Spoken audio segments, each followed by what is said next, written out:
In the spring of 1912, the most powerful man in America was not sitting in the White House.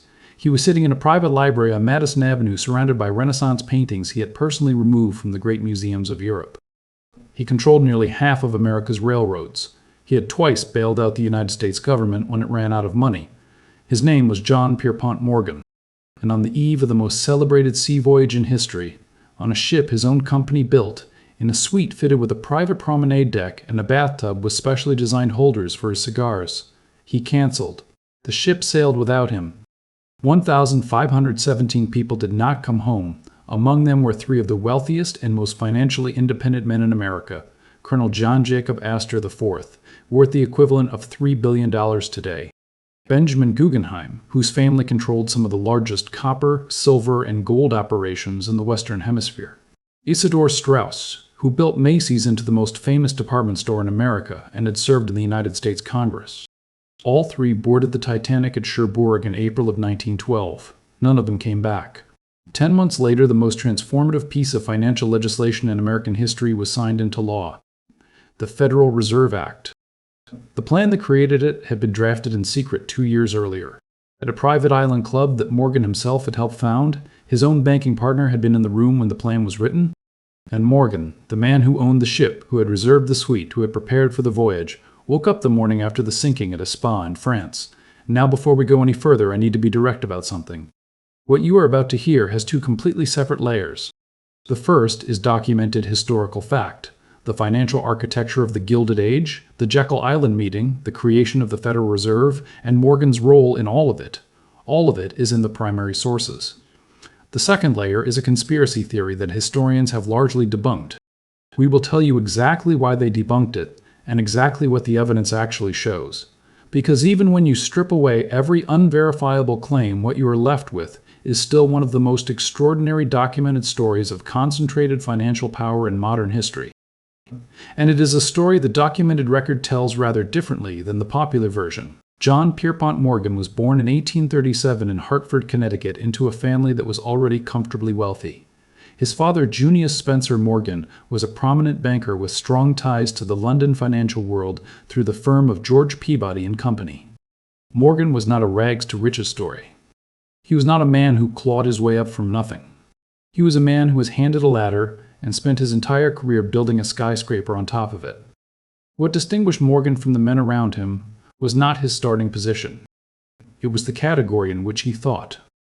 While other men were thinking about their individual businesses, Morgan was thinking about the entire system those businesses operated within. By the time he was in his 30s, Morgan had positioned himself as the dominant force in American railroad finance. The railroads were the arteries of the American economy in the second half of the 19th century, and Morgan controlled them with a precision that no government regulator matched and no competitor could challenge. When competing railroad companies were tearing each other apart in price wars that threatened to destabilize entire regions of the economy, Morgan would summon their executives to his library on Madison Avenue and order them to stop. They stopped. Because Morgan controlled the banks that held their debt. This was the key to understanding how Morgan operated. He was not simply a rich man. He was the man who decided which rich men stayed rich. By 1895, the United States government itself had run out of gold. The Treasury was on the brink of collapse, and President Grover Cleveland had nowhere to turn. He turned to Morgan. Morgan organized a private syndicate that supplied the government with $62 million in gold, saving the nation from financial ruin. The episode made Morgan famous. It also made a great many people deeply uncomfortable. The idea that the economic survival of an entire country could depend on the willingness of one private citizen to intervene was not simply a problem of optics. It was a structural failure of the first order. But in 1895, there was no alternative. Morgan was the alternative. In 1901, Morgan completed what was at the time the largest corporate transaction in American history.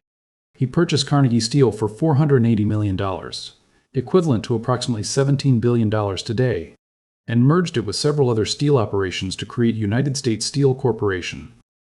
It was the first corporation in human history to be valued at over $1 billion. One man, through financial architecture alone, had built the first billion-dollar company on Earth. At the height of his career, Morgan and his partners controlled assets worth approximately $1.3 billion in early 1900s money. He sat on the boards of dozens of corporations. His banking house had reach into virtually every major industry in the country. He was not simply a participant in the American economy. He was its operating system. And then in 1902, he did something that would connect his name permanently to the most famous maritime disaster in history. Morgan's firm purchased the Leyland line of Atlantic steamships and several other British shipping companies, folding them into a new entity called the International Mercantile Marine Company. This company then absorbed the White Star Line, the renowned British shipping firm, which meant that when White Star began constructing their two flagship ocean liners at the Harland and Wolff shipyards in Belfast, the ships that would become the Olympic and the Titanic, those ships were ultimately owned by John Pierpont Morgan. The man who controlled nearly half of America's railroads now also controlled the most ambitious passenger vessels ever built. Morgan was present at the Titanic's launching ceremony in May of 1911. He had his own personal suite reserved for the maiden voyage. And then he canceled. If you have not subscribed to the channel yet, please do it now. This is exactly the kind of financial history we cover, the documented mechanisms behind the events that shape the modern world.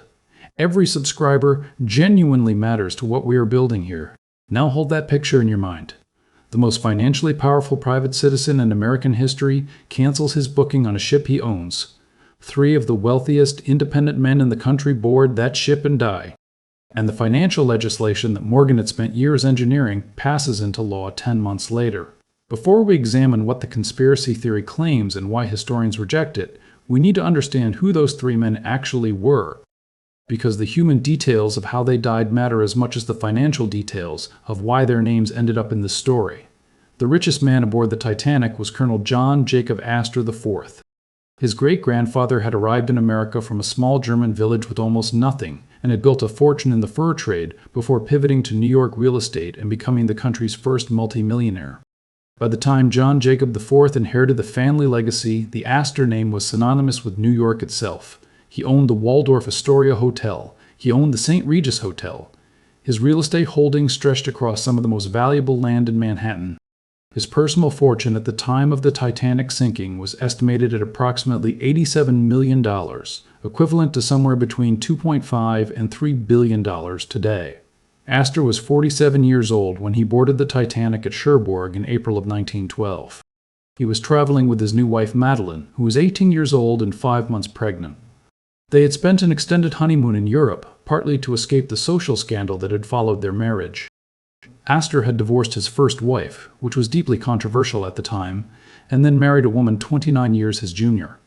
The press had been merciless. They were heading home so that their child could be born in the United States. On the night the Titanic struck the iceberg, Astor woke his pregnant wife and told her to dress warmly. He placed her jewelry on her. He led her to the deck and helped her into a lifeboat. When he asked the officer in charge if he could board to accompany her, citing her condition, the officer told him no, not until all women and children were away. Astor stepped back without argument. He lit a cigarette. He tossed his gloves into the lifeboat to his wife. He told her the sea was calm, that she would be all right, that he would see her in the morning. His body was recovered a week later from the North Atlantic, identified by the initials sewn into his jacket and a solid gold watch bearing his monogram. Benjamin Guggenheim was 46 years old, a member of one of the most powerful industrial dynasties in America. His father, Meyer Guggenheim, had built a staggering empire in mining and metal smelting that stretched across multiple continents. The Guggenheim name stood behind some of the largest copper, silver, and gold operations in the Western Hemisphere. Benjamin boarded the Titanic at Cherbourg, accompanied by his mistress, a French singer named Léontine Aubard, his valet, and his chauffeur. When the ship began to sink, Guggenheim and his valet initially went through the motions of preparing to survive. Life belts, warm clothing, movement toward the deck, and then something extraordinary happened. Guggenheim returned to his stateroom. When he emerged, he and his valet were dressed in their finest evening clothes. White tie, tails, a rose at the buttonhole. A steward who witnessed this asked why he had changed out of his survival gear. Guggenheim's response has echoed across more than a century of history. He said simply, "We have dressed in our best and are prepared to go down like gentlemen." He asked the steward to deliver a message to his wife in New York. "If anything should happen to me, tell my wife I have done my best in doing my duty." Guggenheim and his valet were last seen seated in the grand staircase foyer, sipping brandy and smoking cigars as the Titanic slipped beneath the surface. Their bodies were never recovered. Isidor Strauss was 67 years old. Together with his brother, he had purchased R.H.A. Macy and Company and built it into the most famous department store in America. Strauss was also a former congressman and a figure of considerable influence in New York's civic and commercial life. He was traveling with his wife Ida. When the lifeboats were being loaded, Ida Strauss refused to leave her husband's side. According to eyewitness accounts, she told Isidor, "We have lived together so many years. Where you go, I go." Strauss, for his part, refused to take a place in a lifeboat ahead of younger men. The two of them were last seen sitting together on a pair of deck chairs near the stern of the ship, holding hands, calm and composed as the ocean rose around them. Isidor's body was recovered. Ida's was not. On the 14th and 15th of April 1912, approximately 1,500 people died in the North Atlantic Ocean. The loss of Astor, Guggenheim, and Strauss was a fraction of that suffering. And yet their names have been singled out in conspiracy circles for a very specific reason. That reason is money. And what money was about to become in America. To understand why these names are connected to the Federal Reserve, we need to go back 5 years to the financial panic of 1907. In October of that year, the American economy effectively detonated. A series of bad bets in the copper market triggered a catastrophic run on the banks. The Knickerbocker Trust, one of New York's most respected financial institutions, failed. Panicked depositors lined up outside banks across the country demanding their money. Stock prices collapsed. Credit evaporated. And the United States government discovered to its horror that it had no mechanism to respond. There was no central bank, there was no lender of last resort, there was no institution that could step in and prevent the financial system from dissolving. What there was again was J.P. Morgan. Morgan summoned the leading bankers and financial executives of New York to his library on Madison Avenue. And then he locked the doors. For 3 weeks, he and his assembled group of financiers acted as an improvised central bank, redirecting money between institutions. Securing international lines of credit, buying up the plummeting stocks of healthy corporations, and organizing emergency pools of cash wherever the system was most in danger of collapsing. When the crisis cooled in mid-November, the immediate disaster had been averted. Morgan, at the age of 70, was credited with saving the American economy through personal force of will. But the episode had revealed something that made very powerful people extremely uncomfortable. The fate of the most powerful economy in the world had once again depended on the willingness of one private citizen to save it. What if next time that private citizen decided it was not in his interest to intervene? What if he was not alive to do it? The system was not just fragile. It was structurally indefensible. Senator Nelson Aldrich, chairman of the Senate Finance Committee and one of the most powerful politicians of the era, decided that something had to change. He turned to the people who understood banking better than anyone in the country. He turned to the bankers. What happened next is one of the most remarkable documented acts of organized financial secrecy in American history. In November of 1910, just before Thanksgiving, Aldrich sent word to a carefully selected group of men. They were instructed to arrive one at a time at a train station in New Jersey. They were to dress as duck hunters. They were to bring borrowed shotguns if necessary to maintain the disguise. Most importantly, they were to address each other only by their first names, so that station staff could not identify who they were.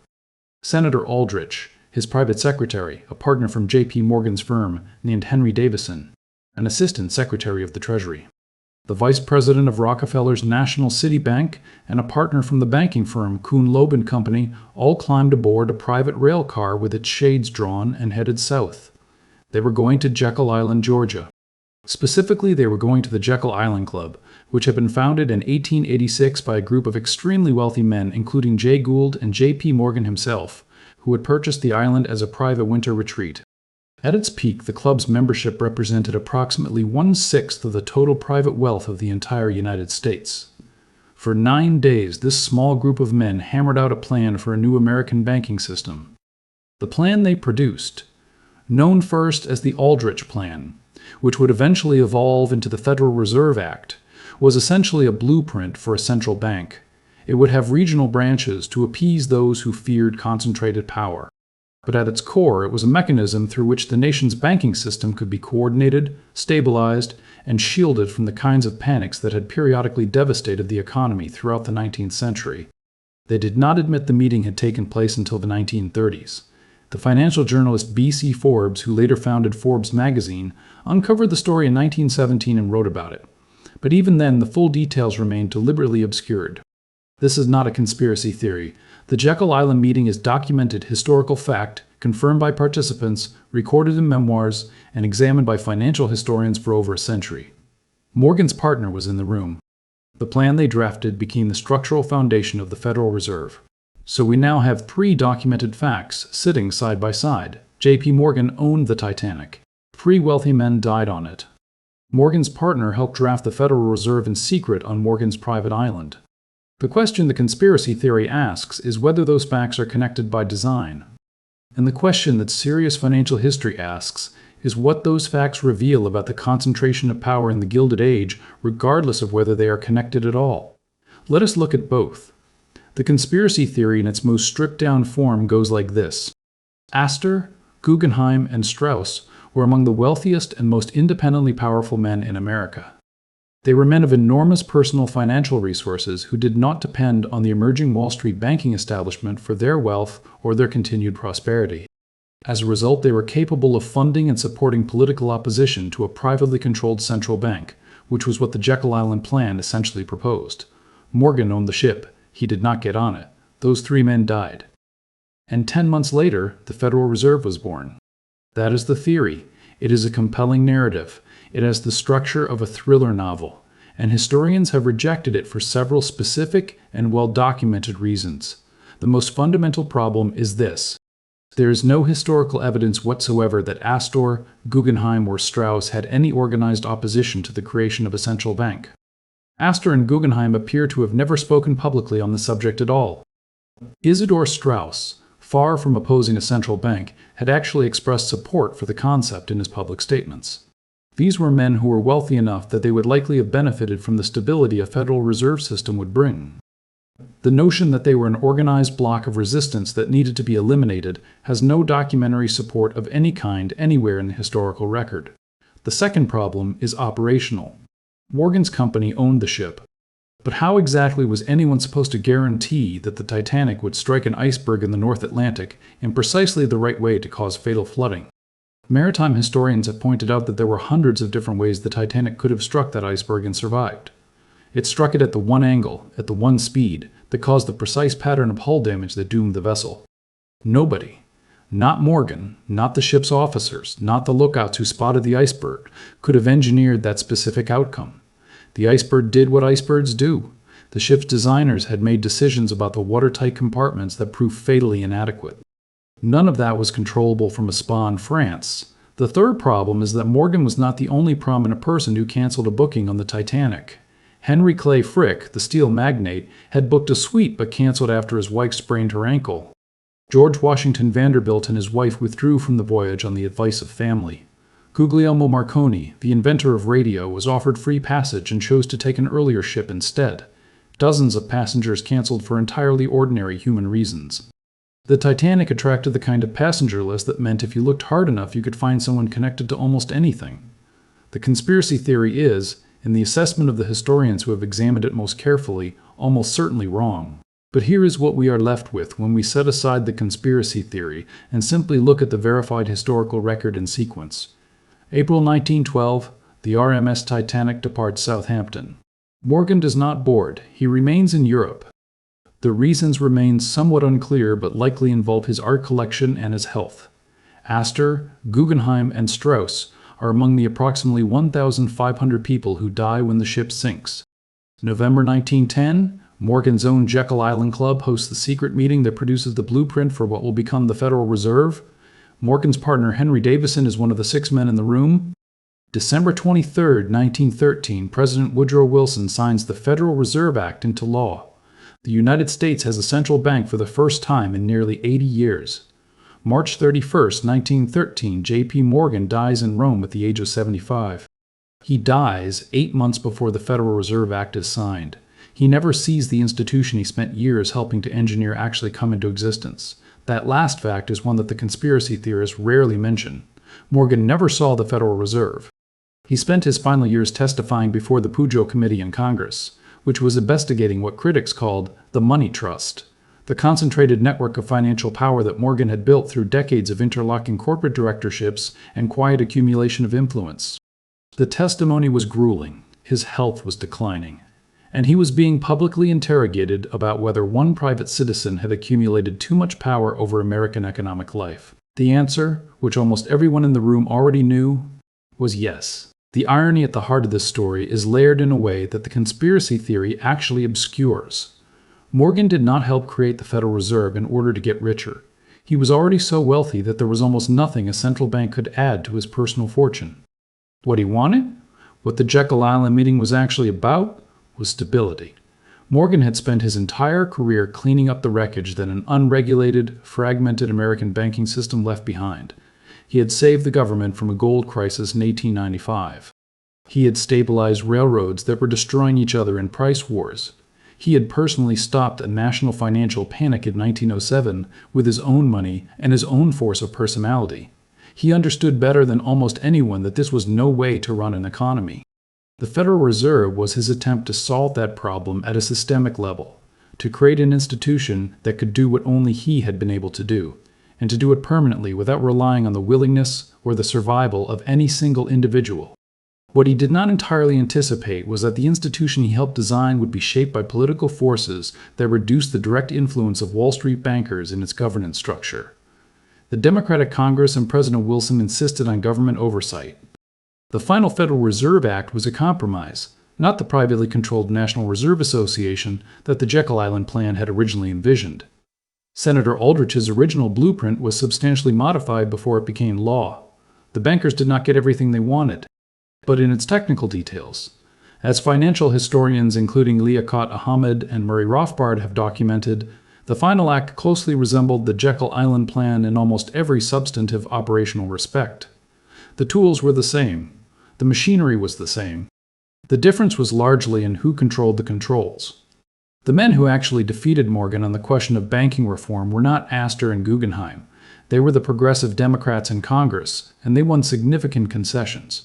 The real opposition to the Federal Reserve in its original privately controlled form came from elected legislators and from public figures like William Jennings Bryan, who fought for years to ensure that any central bank had meaningful government oversight. None of them died on the Titanic. All of them left documented records of their opposition. The conspiracy theory in its focus on three men who left no documented opposition to the Federal Reserve at all has for over a century directed public attention away from the actual political battle that shaped the institution and toward three wealthy individuals whose connection to that battle exists nowhere in the primary sources. And yet the conditions that made the conspiracy theory feel plausible, the sheer concentration of financial power, the opacity of elite decision-making, the vast gulf between the world that men like Morgan inhabited and the world that everyone else lived in, those conditions were entirely real and entirely documented. Morgan really did own the ship. Those three men really did die. The meeting on his island really did happen in secret. The Federal Reserve really was signed into law 10 months after the Titanic sank, and Morgan himself really did die before he could see any of it come to fruition. The conspiracy theory is wrong. But the things it is responding to, the things it is trying to make sense of, are not imaginary. They are the architecture of power in the Gilded Age, laid bare by a collection of events so extraordinary that even the most rigorous historian has to pause when listing them in sequence. The deeper story here is not about whether Morgan sank a ship. It is about what kind of world makes all of this possible simultaneously. A world in which one man's private island hosts the secret meeting that designs a country's central bank, in which that same man owns the ship on which three of the country's wealthiest industrialists perish, in which that man, having personally bailed out the United States government twice in his career, dies 8 months before the institution built to permanently replace his function is signed into law. Morgan's fingerprints are all over the Federal Reserve, the way the original John Jacob Astor's fingerprints are all over the Waldorf Astoria.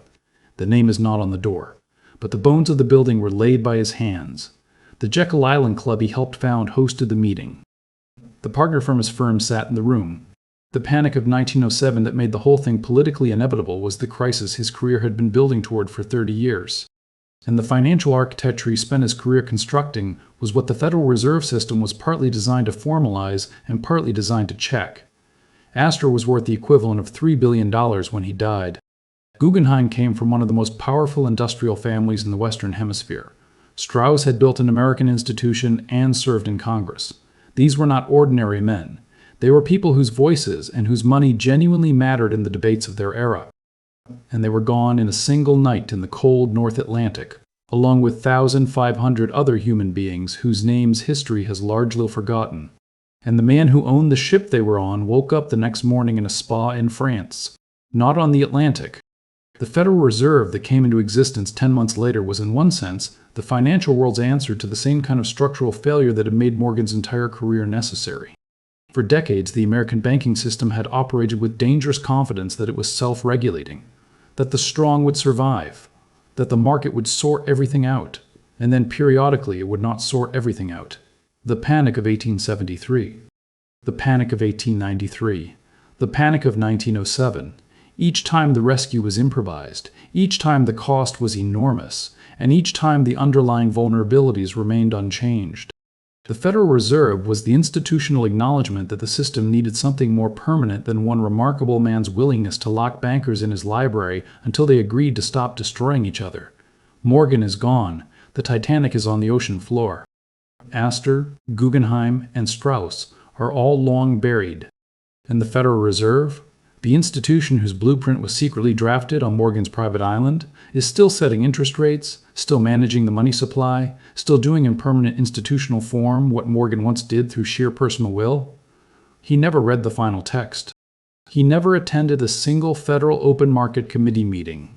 He died, as all men eventually do, without getting to see how the story ended.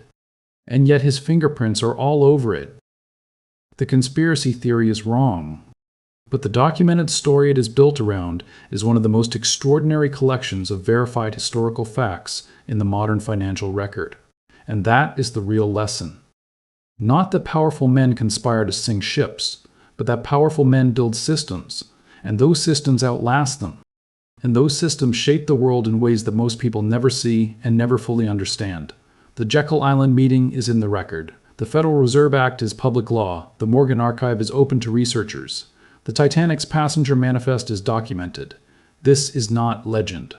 It is the paper trail.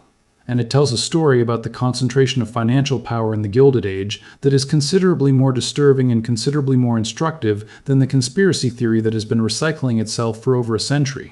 If this is the kind of forensic financial history you have been looking for, please subscribe to the channel.